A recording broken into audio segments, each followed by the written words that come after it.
Bismillahirrahmanirrahim.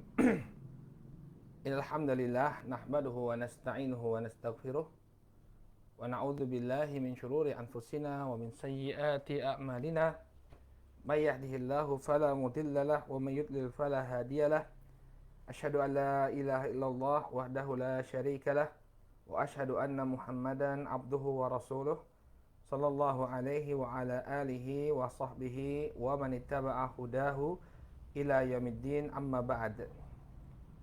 Saudaraku kaum muslimin yang dimuliakan oleh Allah Subhanahu wa taala, alhamdulillah puji syukur kita panjatkan kepada Allah Subhanahu wa taala atas segala nikmat yang telah Allah Subhanahu wa taala anugerahkan kepada kita semua, sehingga di kesempatan pagi hari ini kembali kita dikumpulkan oleh Allah Subhanahu wa taala untuk melanjutkan kembali pelajaran kita membahas kitab Risalah Ramadan yang disusun oleh Fadilatul Syekh Abdullah Al-Jarullah hafizahullahu ta'ala.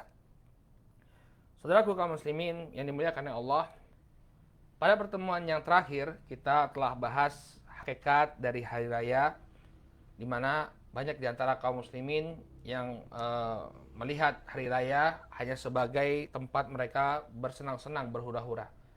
Namun pada hakikatnya hari raya Idul Fitri, demikian juga hari raya Idul Adha, pada hakikatnya adalah waktu bagi kita untuk bersyukur kepada Allah Subhanahu wa taala atas segala nikmat yang telah Allah Subhanahu wa taala anugerahkan. Demikian juga hari raya merupakan saat kita untuk bersyukur, berzikir, ya, mengingat kebesaran Allah Subhanahu wa taala, memuji Allah Subhanahu wa taala atas segala kebesaran Allah Subhanahu wa taala. Ini yang menjadi pembahasan kita pada pertemuan yang terakhir. Maka insya Allah di kesempatan pagi hari ini, barakallahu fikum, kita akan masuk ke dalam pembahasan yang baru, ya, masih berkaitan dengan pembahasan hari raya juga. Tes.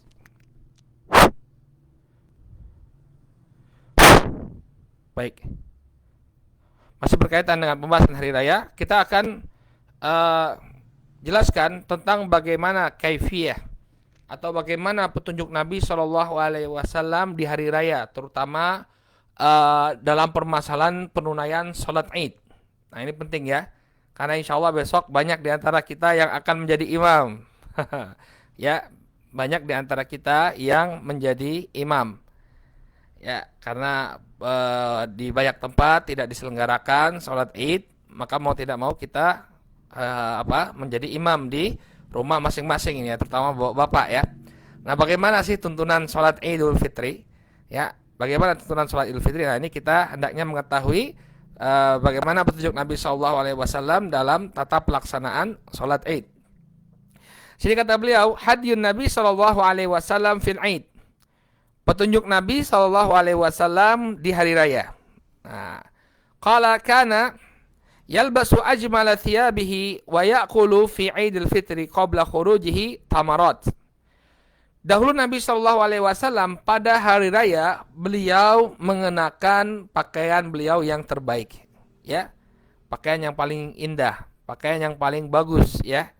Jadi kita disunahkan untuk menggunakan pakaian yang paling baik di hari raya. Namanya juga hari raya ya. Hari raya, hari besar. Maka kita pergunakan pakaian yang terbaik. Kemudian juga kebiasaan beliau wa yaqulu fi Idul Fitr qabla khurujihi tamarat. Dan beliau sallallahu alaihi wasallam pada hari raya Idul Fitri, sebelum beliau keluar untuk melaksanakan sholat Id, beliau makan beberapa butir kurma. Jadi disunahkan sebelum sholat makan beberapa butir kurma. Para ulama menjelaskan hikmahnya, kenapa kok di pagi hari sebelum kita melaksanakan sholat Id kita makan terlebih dahulu, ya, makan beberapa butir kurma untuk membedakan dengan hari sebelumnya. Kenapa? Karena hari sebelumnya kita berpuasa. Oleh karena itu pada hari raya di pagi hari kita makan untuk membedakan antara hari puasa dengan hari raya. Yang hukumnya haram ya. Berpuasa di hari raya itu tidak boleh. Ya, hari raya wajib makan. Makanya Nabi SAW untuk membedakan antara hari puasa dengan hari raya, beliau makan. Ya. Wa yaquluhunna witran, dan beliau memakannya itu ya jumlahnya itu ganjil. Salasan au khamsan au sab'an. Beliau makan 3 butir atau 5 butir atau 7 butir. Jadi beliau makan tamar ya, makan kurma 3, 5 atau 7. Ya, untuk membedakan antara hari raya Idul Fitri dengan hari sebelumnya, ya ini hari puasa di bulan Ramadan. Ini bedanya. Nah, gimana Ustadz kalau kita nyobain opor buatan istri Ustadz? Ya boleh, ya jadi masalah. Ya boleh saja. Ya, atau mau makan rendang istri ya boleh juga, silakan. Ya, yang demikian diperbolehkan. Ini kalau hari raya Idul Fitri. Bedakan dengan hari raya Idul Adha. Kata beliau, wa amma fi Idul Adha, adapun di hari raya Idul Adha, ya fala yaqulu hatta yarji'a minal musalla. Adapun pada hari raya Idul Adha, Nabi Shallallahu Alaihi Wasallam tidaklah makan sampai beliau kembali dari lapangan, ya tempat sholat beliau. Fayaqulu min udhiyatihi, kemudian beliau makan dari hewan sembelihan beliau atau hewan kurban beliau. Ya, jadi ya kalau hari raya Idul Adha, ya Idul Adha, beliau berada di musola setelah sholat. Habis sholat, kemudian khutbah, habis khutbah selesai, langsung menyembelih hewan kurban. Nah, diambil sebagian daging dari hewan kurban tersebut, dibawa pulang ke rumah, kemudian dimasak. Nah, beliau baru makan daging yang dimasak tadi, daging yang disembelih tadi, ya. Itu kebiasaannya Nabi. Tapi ini hukumnya sunnah ya, karena agak susah juga kita. Macam mana pula mau makan, ya? Giliran hewan disembelih nomor 20. Nah, kelaparan sampai duhur nanti ya. Nah, jadi ini hukumnya sunnah saja, maka kita diperbolehkan saja makan, tidak perlu sampai menunggu hewan kurban kita disembelih. Ini sunnah saja hukumnya, ya ini sunnah saja hukumnya, ya kalau misalnya bisa kita laksanakan, ya kalau misalnya terutama untuk Idul Adha ya, kalau sulit maka silakan saja kita makan tanpa harus menunggu daging dari hewan kurban kita. Barakallahu fikum. Kemudian kata beliau, wa kana yu'akhiru salatal Idul Fitr liyattasi'u waktu qablaha. Dan dahulu Nabi SAW mengakhirkan salat Idul Fitr. Jadi kalau salat Idul Fitri itu agak siang beliau melakukannya. Ya, diakhirkan waktunya. Nah, kenapa Ustaz? Bukankah kita diperintahkan untuk bersegera dalam kebaikan? Kenapa kok Nabi SAW malah memundurkan atau mengakhirkan waktu ya salat Idul Fitr? Ya, kata beliau liyattasi'a waqtal qablaha litauzi'il fitrah, agar ya waktu untuk membayarkan zakat fitrah itu lebih banyak. Nah, jadi kan waktu terakhir menunaikan menunaikan zakat fitrah itu yaitu ketika sholat Id. Misalnya ada orang yang baru mau membayar zakat fitrahnya itu waktu subuh. Jadi dia masih punya waktu. Makanya Nabi agak mengakhirkan waktu sholat Idul Fitri. Kenapa? Karena mungkin ada orang yang belum membayar zakat fitrahnya sehingga waktunya masih ada. Silakan bayar dulu zakat fitrahnya, baru nanti hadiri sholat Id. Ya, ini tujuannya mengapa Nabi SAW mengakhirkan sholat Idul Fitri. Wa yu'ajjilu sholata Idul Adha. Adapun sholat Idul Adha kebalikannya, beliau malah menyegerakannya. Secepatnya beliau melaksanakan sholat Idul Adha. Ya, tentunya waktu sholat ini ketika matahari sudah naik ya. Jadi waktu apa? Sama dengan waktu sholat duha. Hanya saja untuk sholat Idul Adha beliau menyegerakannya. Ya, liyatafarraghan nasu ba'daha lidzabhil udhiyah au lidzabhi al-adhahi.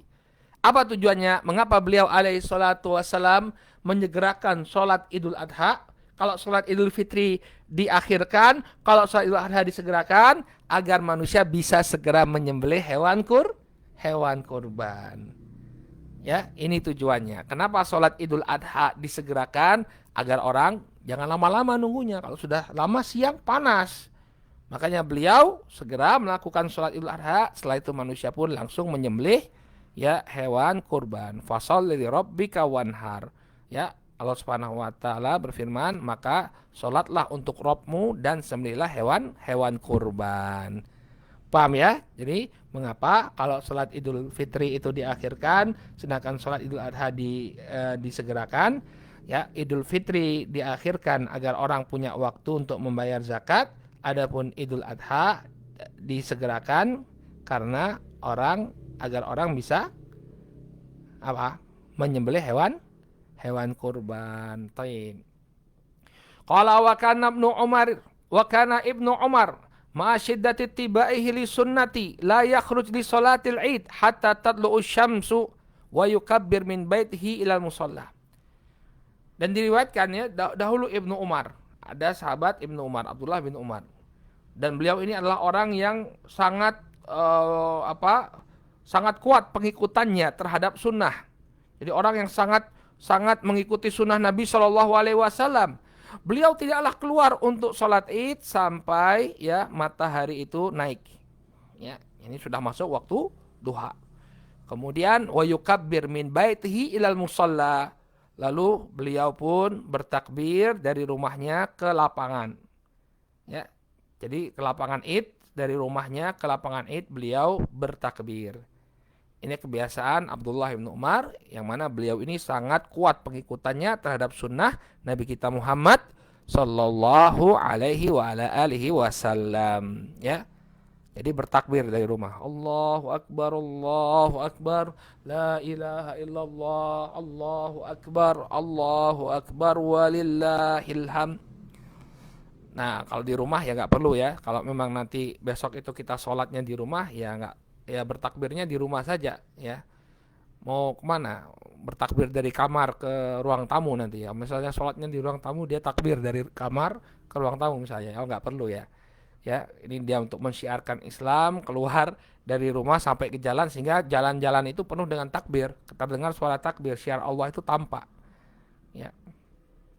Kemudian wakana an-Nabi sallallahu alaihi wasallam yabda'u bis-shalah. Karena Nabi sallallahu alaihi wasallam yabda bis-shalati qabla al-khutbah. Kemudian Nabi sallallahu alaihi wasallam memulai salatnya ya sebelum khutbah. Jadi khutbah itu setelah salat. Ya.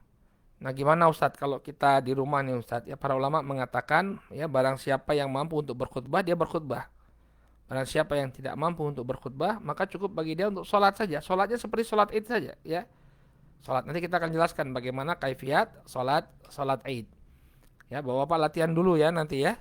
Karena ini agak beda sedikit ya, biasanya jadi makmum, nah ini terpaksa jadi imam. Ya. Maka Nabi SAW ya sholat dulu baru khutbah. Bukan khutbah baru sholat. Qala fa yusalli rak'ataini ya, yukabbir fil ula sab'an mutawaliyatan bitakbiratil ihram. Ya. Beliau sallallahu alaihi wasallam kemudian sholat 2 rakaat, kemudian bertakbir. Ya. Beliau di rakaat yang pertama beliau bertakbir 7 kali ya secara berturut-turut. Ya. Dengan takbiratul ihram. Jadi apa? Kita takbiratul ihram terlebih dahulu, Allahu Akbar. Ya, kemudian bertakbir 7 kali. Jadi takbirnya itu ada 8 kali. Yang pertama takbiratul ihram, kemudian disusul dengan takbir 7 kali. Jadi pertama Allahu Akbar, takbiratul ihram. Kemudian baru 7 kali. Allahu Akbar, Allahu Akbar, Allahu Akbar, Allahu Akbar, Allahu Akbar, Allahu Akbar. 7 kali takbir. Paham ya? Ya, jadi yang pertama takbiratul ihram, Allahu Akbar. Kemudian diikuti 7 kali takbir. Ya. Taib. Qala fayaskutu baina kulli takbirataini ya saktatan yasirah. Kemudian beliau diam di antara 2 takbir dengan waktu yang singkat. Jadi ada jeda. Ada jedahnya antara takbir. Jadi enggak Allahu Akbar, Allahu Akbar, Allahu Akbar, enggak. Tapi apa? Allahu Akbar, diam. Allahu Akbar, diam. Allahu Akbar, diam. Ya. Bukan Allahu Akbar, Allahu Akbar, Allahu Akbar. Tidak. tapi yaskut baina kulli baina kulli takbirataini saktatan yasirah. Beliau berdiam sejenak antara dua takbir. Ya. Qala walam yuhfat anhu dzikrun muayyan. Dan tidaklah dihafal dari beliau adanya zikir-zikir tertentu. Jadi nggak ada zikir yang marfu sampai kepada Nabi Shallallahu Alaihi Wasallam, ya, zikir yang beliau lafadzkan di antara dua takbir, tidak ada riwayatnya, ya, tidak ada riwayatnya, ya. Tapi kemudian kata beliau, walakin dzukira an Ibni Mas'udin annahu qala, ya, yahmadullah wa yuthni alaihi wa yusalli ala Nabi Shallallahu Alaihi Wasallam. Akan tapi disebutkan sebuah riwayat dari Abdullah bin Mas'ud, ya, bahwa hendaknya seseorang di antara dua takbir, ya, dia memuji Allah Subhanahu wa taala, ya, dia memuji Allah Subhanahu wa taala, demikian juga bersolawat kepada Nabi alaihi salatu wassalam. Ya. Jadi bebas ucapannya, yang penting dia memuji Allah Subhanahu wa taala, bisa dengan ucapan apa yang diajarkan oleh sebagian ulama, ya, subhanallah walhamdulillah wala ilaha illallah wallahu akbar, ya.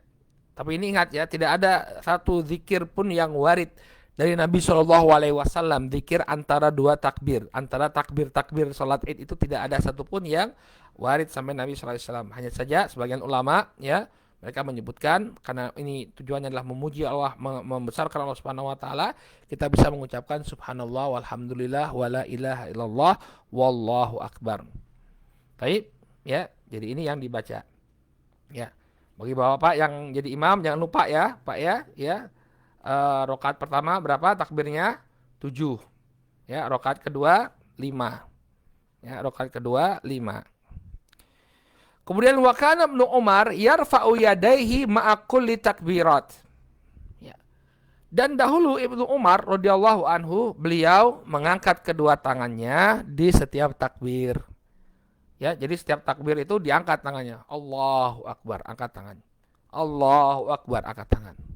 Ya, diangkat tangannya, jadi bukan hanya dalam keadaan bersedekap, bukan hanya lisannya saja yang mengucapkan takbir, tapi juga apa? Tapi juga tangannya dia angkat. Tangannya dia angkat. Nah, kemudian barakallahu fikum, kata beliau, kana sallallahu alaihi wasallam idza atamma takbir akhadha fil qiraah faqara fil ula al-Fatihah thumma qaf wa fi thaniyah iqtarabat. Ya. Maka Nabi sallallahu alaihi wasallam, ya, Nabi alaihi salatu wasallam, beliau alaihi salatu wasallam setelah membaca setelah beliau bertakbir, beliau masuk ke dalam qiraah. Ini membaca Al-Fatihah, ya. Beliau membaca surat Al-Fatihah. Kemudian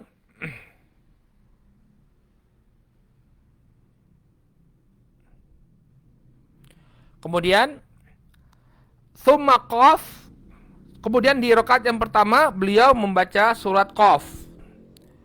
Wa fi tsaniyah iqtarabat. Iqtarabat itu surat Al-Qamar.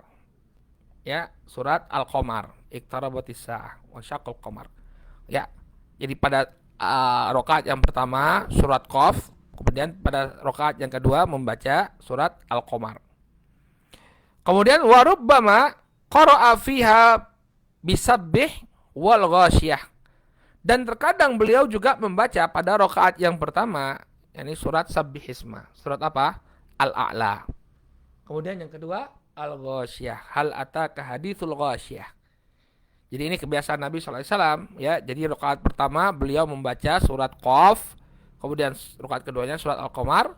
Kalau misalnya kita enggak hafal surat Qaf sama surat Al-Qamar, maka kita membaca Sabbihisma, surat Al-A'la atau surat Al-Ghasyiyah. Ya Ustadz, saya cuma hafalnya Qul huwallahu ahad. Gimana Ustadz? Boleh, ya. Kalau misalnya panjenengan cuma hafal, ya, Qul huwallahu ahad sama qul a'udzu birabbin nas, monggo rakaat pertama qul huwallahu ahad, rakaat kedua qul a'udzu birabbin nas. Salatnya sah Ustaz, salatnya sah. Ya, salatnya sah. Walaupun tidak membaca ya surat Qaf dan Al-Qamar atau surat Sabbihisma dengan Al-Ghasyiyah, salatnya tetap sah. La yukallifullahu nafsan illa wus'aha. Allah tidaklah membebani seseorang melainkan dengan kemampuannya lah. Kemampuannya cuma sholat itu ya monggo silahkan ya, tetap sah.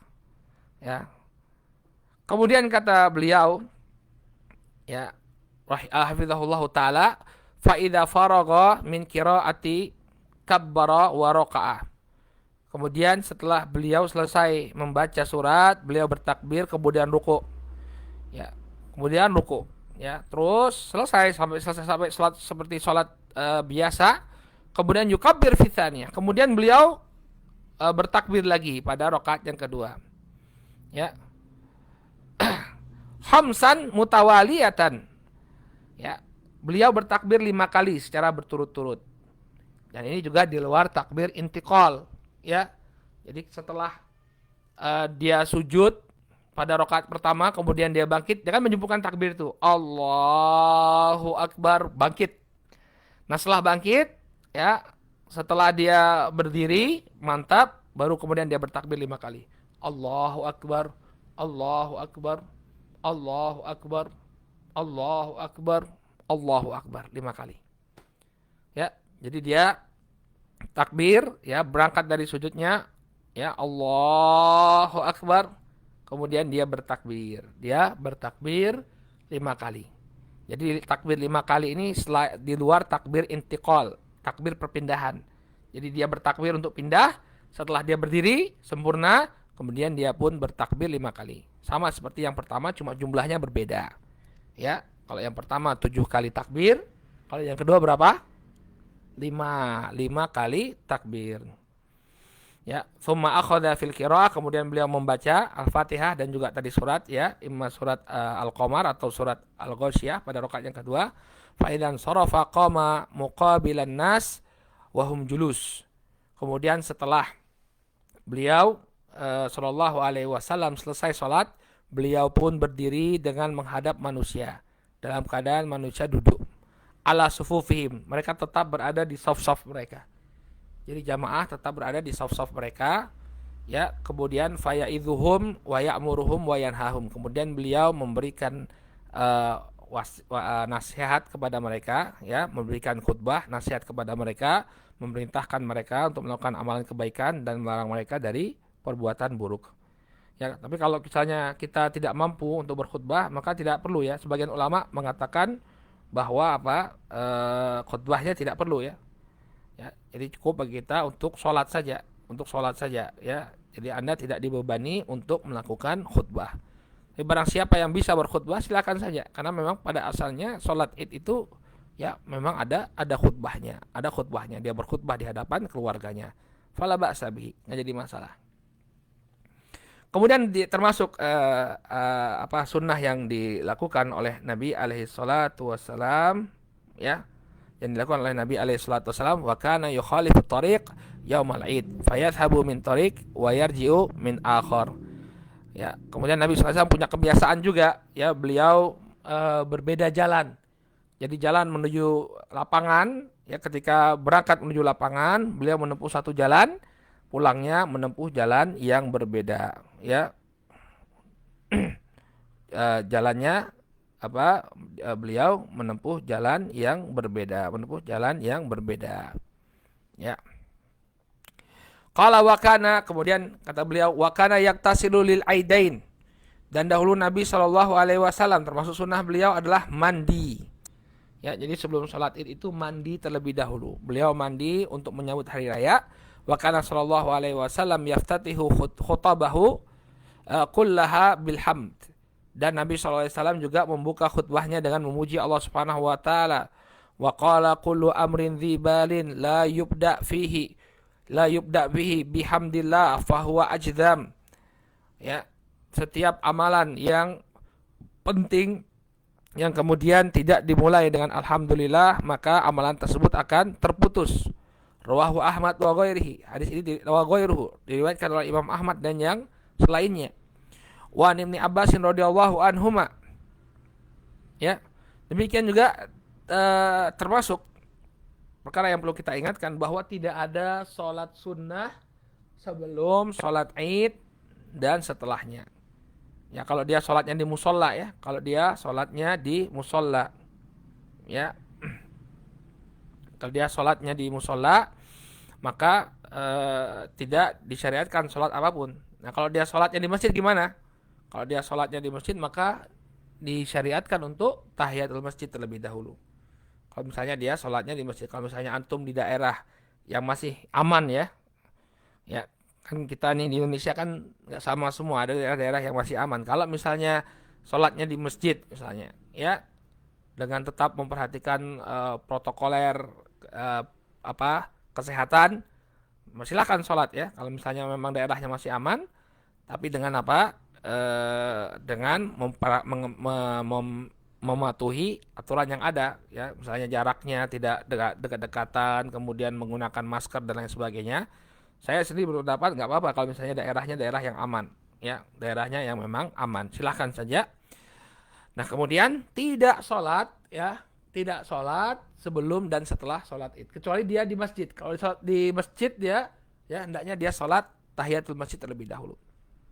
Ya. Dari Abdullah bin Abbas radhiyallahu anhuma, beliau mengatakan anan Nabiy sallallahu alaihi wasallam shalla yaumal id rakaatain lam yusalli qablahuma wala ba'dahuma. Dahulu Nabi sallallahu alaihi wasallam salat pada hari Id 2 rakaat dan beliau tidak salat ya sebelumnya dan tidak juga salat setelahnya. Berarti tidak ada salat sebelum salat Id dan tidak ada salat setelah salat Id. Akhrajahu Al-Bukhari wa Muslimun wa ghairuhuma. Hadisnya diriwayatkan oleh Al-Bukhari dan Muslim dan yang selainnya. Wal haditsu dalilun ala anna salatal id rakaataini. Ya, ini menunjukkan bahwa jumlah rakaat salat Id itu 2 rakaat. Ya. Wa fihi dalilun ala adami masyru'iyatin nafilati qablaha wa ba'daha. Hadis ini juga menunjukkan bahwa tidak ada salat sunnah sebelum dan setelahnya. Ya, jadi tidak ada salat sunnah sebelum dan setelahnya. Hanya saja kalau dia sholat di masjid, maka disyariatkan untuk tahiyatul masjid. Taib. Wallahu a'lam wa sallallahu ala nabiyyina Muhammad wa ala alihi wa sahbihi wasallam. Ya, wallahu a'lam, salawat dan salam semoga tercurah kepada Nabi kita Muhammad alaihi salatu wassalam. Ya, demikianlah pembahasan tentang salat Idnya Rasul sallallahu alaihi wasallam. Baik, insyaallah pertemuan ini masih menyisakan 1 kali pertemuan lagi. Ya, besok insyaallah kita akan menutup kajian kitab Risalah Ramadan ini. Ada pesan-pesan yang luar biasa dari beliau, Masya Allah ya. Saya harapkan bagi yang rutin mengikuti kajian ini besok hadir, karena Masya Allah ya nasihat-nasihat yang akan diberikan oleh beliau ya sangat menyentuh saya kira ya di bagian akhir dari risalah ini. Ya mudah-mudahan kita bisa mengambil faedah demi keistiqomahan ibadah kita pasca bulan Ramadan. Baik, kita cukupkan dulu sampai di sini pembahasan tentang tuntunan sholat Id ya. Mudah-mudahan bermanfaat bagi semua. Nakif ilahuna subhanakallahumma wa bihamdika asyhadu an la ilaha illa anta astaghfiruka wa atubu ilaik. Billahi taufiq wal hidayah. Wassalamualaikum warahmatullahi wabarakatuh.